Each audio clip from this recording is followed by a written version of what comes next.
Good afternoon. We are extremely pleased that you're here for this co-creation experience. Together, literally taking thought beyond that which it has been before. That's such a good thing. So good for all that is, so good for us, so good for you. So, you know why you're here? For more clarity, for more self-discovery of resonance, more calibration of the vibration of your physical focus with that non-physical energy stream that is you. That's the best part. That's the best part. Connecting with the whole of who you are. If you've been listening to us for a while, you have a sort of handle on what this is all about. You get the law of attraction, do you? And so you want to just jump right in? You want to jump into what you are about? Don't worry about us. We will wedge our message in the crack. Loving your reality is the key to a lovely reality. We like the sound of that. We can clarify it ever so slightly by adding these words. Being a deliberate selective sifter. Because there are things in your reality that are not lovable. And don't try to force yourself to love what you don't feel natural love for. Because there are things in the reality that you are witnessing that your inner being is not looking at all. So when you look at those things, you take yourself from the stream of who you really are. So we would clarify or qualify it in this way. Want to love your reality, and therefore decide to be a selective sifter, and therefore choose what you focus upon by the way it feels. And when you hone in on something that feels good, milk it. Stay focused on it. And let the momentum become more. And that creates a lovely reality. And don't demand every moment of your reality be lovely.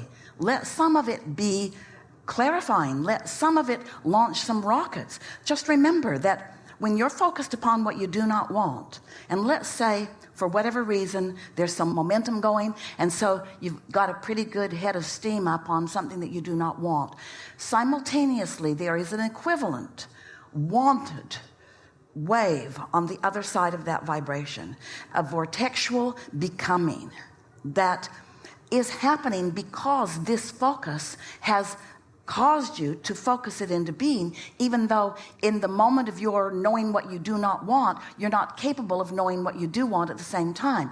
But you're creating it just the same, and the inner being part of you is knowing it just the same, and will hold the vibrational stance of it.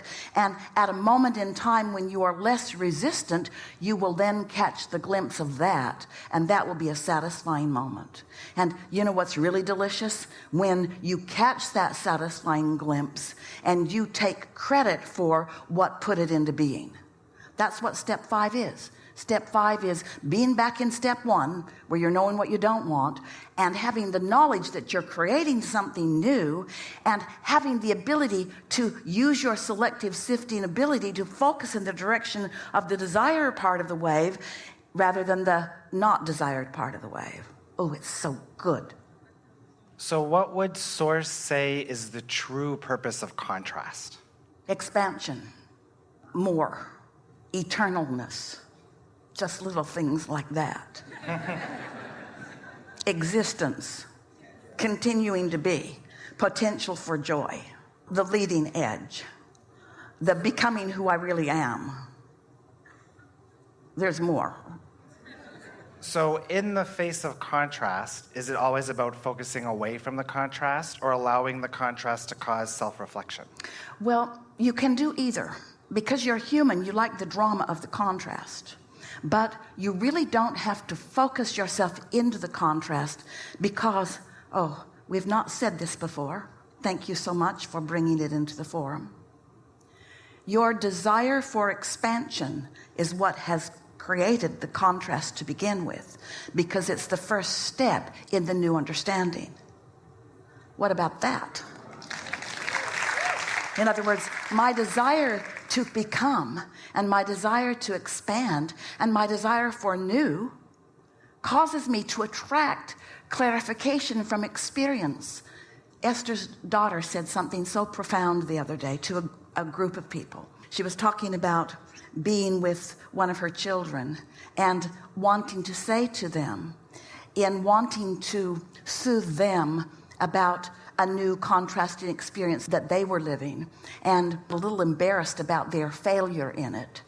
And she said to them, hey, you know, this is the first time I've been the mother of a 5-year-old. This is the first time I've been the mother of a 6-year-old. This is the first time I've been the mother of a 7-year-old. In other words, you've got to allow yourself these first-time experiences, these first-time exposures to these clarifying, rocket-launching, becoming, and continuing to be the eternal being that you are being. Yes? What would you think of renaming the word contrast to fertilizer?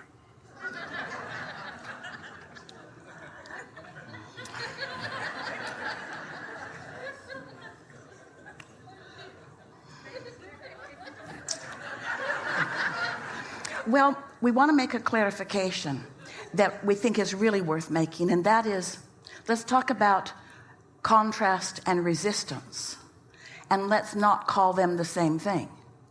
Let's call contrast the productive launch, and fertilizer is sort of that too. It's shining an intensity on something already established, so it applies certainly, but let's make a very clear distinction between contrast, which is so valuable, and resistance, which is not necessary and slows things down. So contrast may not be optional, but the resistance is. Well said. But at the same time, we wouldn't be hard on ourselves about resistance, because after all, this may be the first time you've been the mother of a 5-year-old. You got to give yourself a break. That's like asking yourself to do anything and to get it just the way you want it the first crack out of the box. But that's attachment too, right? That's what? Being attached to outcome, which we also want to avoid. Well, we wouldn't get too heavy on that, because manifestation's a real thing. And manifestation is the outcome of the way you're flowing energy. It's the follow through. It's the follow through. And so you're not ever going to hear us say, don't be excited about manifestation, because manifestation is the evidence of a consistent alignment or direction of thought. But the reason people say that, and we understand, we said it already today. We said there's a difference between finding alignment, which then produces the evidence, and needing the evidence to produce the alignment. So if someone says, don't get attached to the outcome, they must surely be meaning, don't need the outcome to hook you up, get hooked up, and let the outcome then show you that you're hooked up, in case you're not aware by the ecstasy you're feeling. You know, you get used to your emotions, so much so that sometimes you have negative emotion and don't know it, and sometimes you have positive emotion and you don't know it. We'd like you to know it. We'd like you to be a deliberate, intentional, conscious calibrator. Like when you're tuning a guitar, you feel when the tuning happens, and you can feel when it's off, and you can feel when it clicks into place. Calibration is the name of deliberate creation game, really. Yeah? Yep. These are really good questions, yeah? And the answers are extraordinary. I agree. Our answers are only as good as your questions, ever. It's the other side of the wave. So, we're always either in the energy of the problem or the energy of the solution. Or somewhere in between. Or somewhere's in between. Let's say it's a spectrum. When you think of relativity, if you didn't know some pain, could you know the relief of it? If you didn't know darkness, could you know light? If you didn't know aggravation, could you know fascination? If you didn't know boredom, could you know interest? And so let's let it all be there, and let's call it all important and delicious to the deliberate calibration of thought. Yeah? I love that. So Yeah. good. Yeah. And so those people who bug you the most, bless their hearts. Bless their hearts, because they're responsible for the majority of your expansion. Pick one, the one that gives you the most grief, and give them so much love and appreciation, and tell them, I am who I am because of you. You aggravated me into my exaltation. Enough? Enough. Yes, thank you. Really good. Really good. Really, really good. We'll get you right here. Yeah. Hello, I'm back again. Fine to be here. Just focus. They say they can't hear you, but we're saying that's their problem, not yours. But Yeah. get in there, yeah. Of course, yeah. They create their own ability to hear.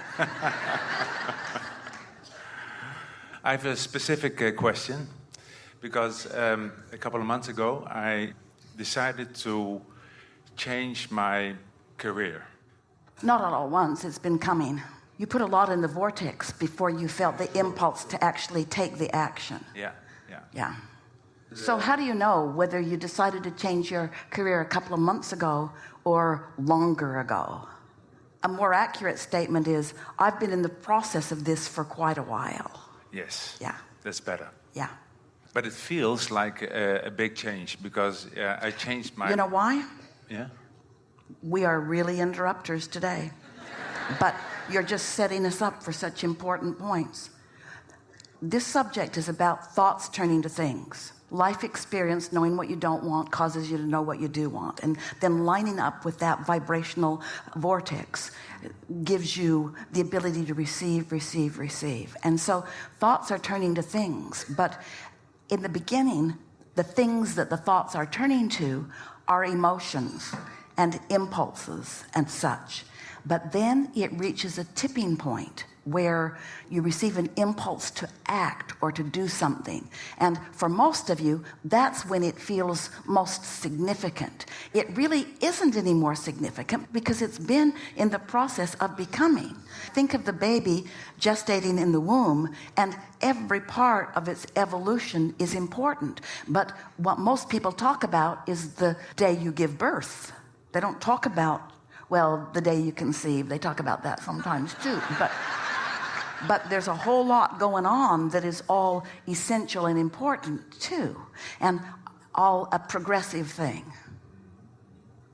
Helpful to see it that way, because then you're not putting unnecessary pressure on it bursting out into the open where you can see it and hear it and smell it and taste it and touch it. You can relax in the knowing that it's in good hands and that all is well and that it's in the state of becoming and that it is very powerfully intentioned and that things are lining up and that the cooperative components are all lined up and source energy is all over it and things like that. Feel the ease that gives you and the readiness of expectation. Great explanation, yeah. Because it helps me when you talk like this, because I feel it also this way. We know that, but we want to put more emphasis on this. We want you all to feel the becoming of things and not make such a big hairy deal out of the bursting into the manifestation. Because if you can understand it as a continuum and feel it as a continuum, then you will have more satisfaction every bit of the journey along the way. And then you won't be like so many humans who are looking for the evidence of it, not seeing the evidence of it, and then finding lack, which slows it all down. Did that make sense? If the whole of it feels good to you, energized to you, significant to you, unfolding to you, clarifying to you, and after all, don't you want your continuing life experiences to continue to put more in the vortex so that it can be more and more and more and more and more and more and more and more, so that when it pops out into the open where you and everyone else can see it, it's fully formed rather than missing some fingers and toes. Yeah. But at this time, it feels more excited. I feel more excited now. That's momentum. So, yeah. That's you practicing how your inner being feels about this co-creation. When you feel excited, you've tapped into how your inner being feels. Yeah. Great.